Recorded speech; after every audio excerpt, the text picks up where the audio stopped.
welcome back to Syrian Ham. If you're new, hello. Make sure to subscribe, like, all the jazz. You guys know what to do. So yeah, hello.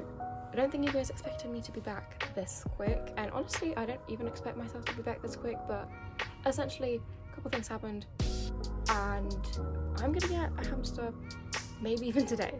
So, long story short, I was planning to get a hamster quite soon anyway, because I have realised that I do really enjoy keeping a pet and I really wanted a hamster.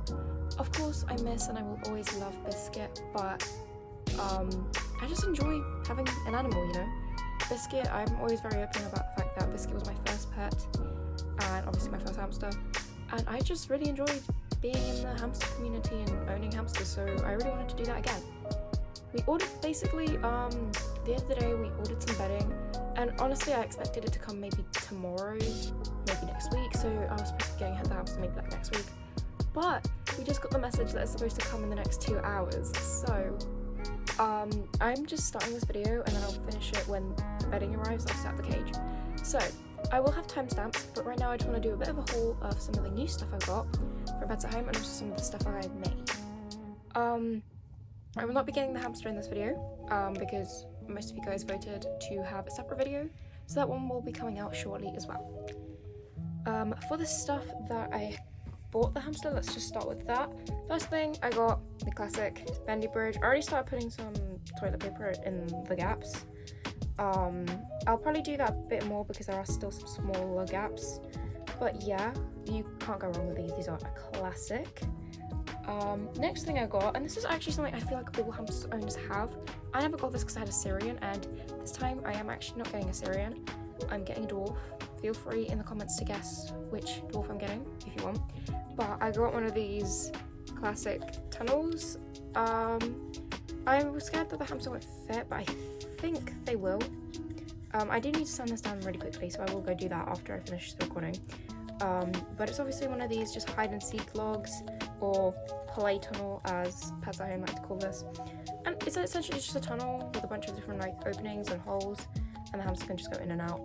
And they're a classic toy, they're great, most hamsters love them. Next thing I got is a classic toy that I really like I really loved giving Biscuit, and Biscuit loved it as well. I got one of these willow balls. You can put seeds in here, and you can also put a little bit of hay and stuff if you want to make it a bit harder. And essentially they can chew it up and try to get treats out of this.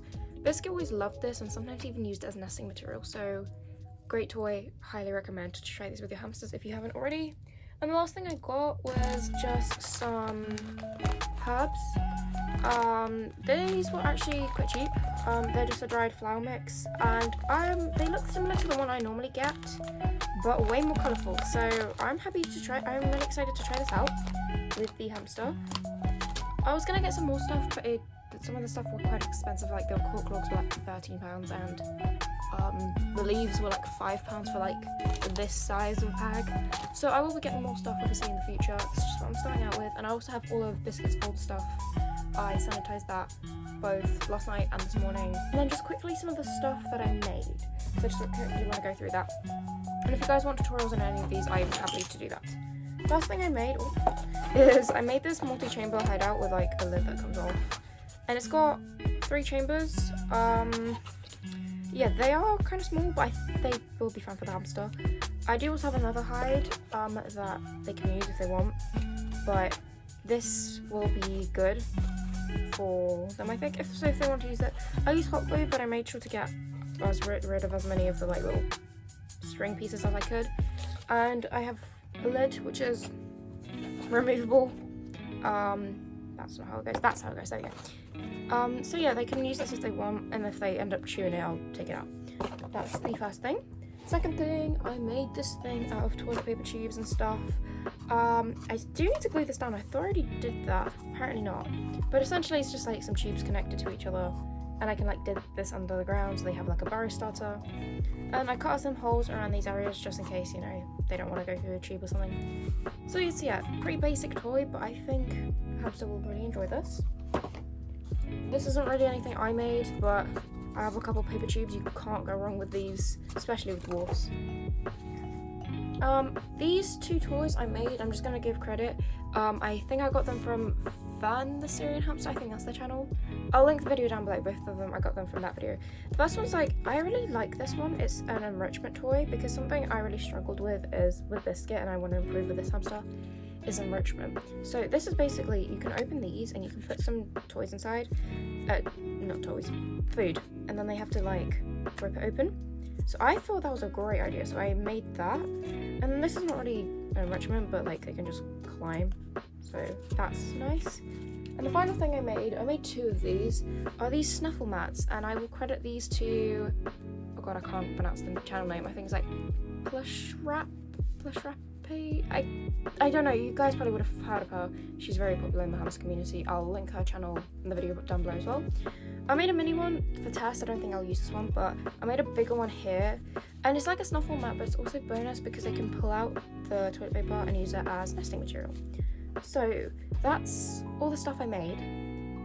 I just need to quickly finish sanitizing the cage, and we will skip to setting it up. So let's go. The bedding has now arrived. So I ordered 2 Chipsy beddings. I have 2 of these. They're both 3.2 kilograms. I don't know how many liters that is. So yeah, I have another one here. And I'm also going to be getting some paper bedding to add. We ordered that and that'll come later today. So I'll add that in when it comes. So basically what I'm doing is just obviously putting in the bedding. And for anyone wondering, because I know some people are a bit skeptical of Chipsy because it is softwood, I did a little bit of research. Essentially a bunch of people said it's safe, and also apparently it's 70% spruce and 30% fir, and spruce is completely safe to use. Fir has a bit high levels of, like, I think it's called phenol or something like that, which is what makes cedar and pine unsafe, but it's not too high to make it like super unsafe, and also it's mixed in with a majority of spruce, which is fine for use. And the reason you can't just use any old softwood bedding is most don't specify what wood it is and like how much of each wood it uses.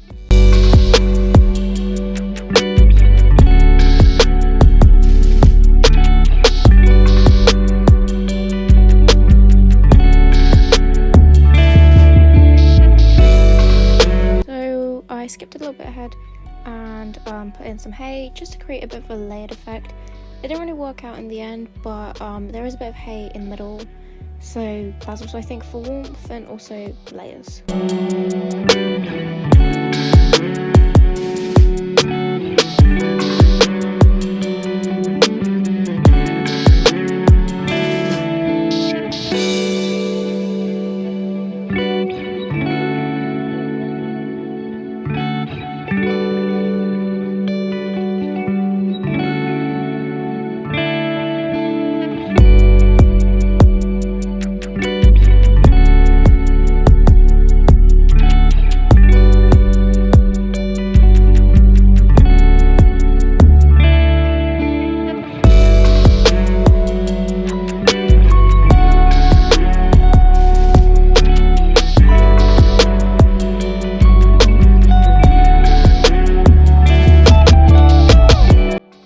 See this too much on the camera, but the reason there's 2 colours of sand is because I used two different types. I used children's play sand and I had some reptile sand left over, so that's why it is. I did mix it a little bit, but they're both safe sands. Also, here comes the best part, which is putting all the accessories.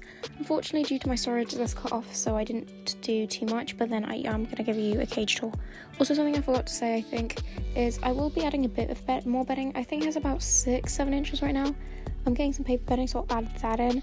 And also, over time, if the hamster really likes burrowing or shows interest in that, I will also add some. So this is just like a temporary setup, and I will adjust it to the hamster's liking.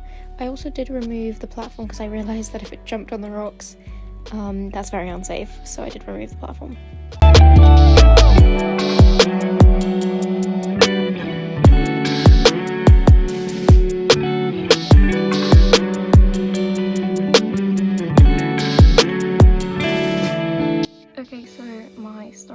Just decided to come in halfway through setting this up, so I did it off camera.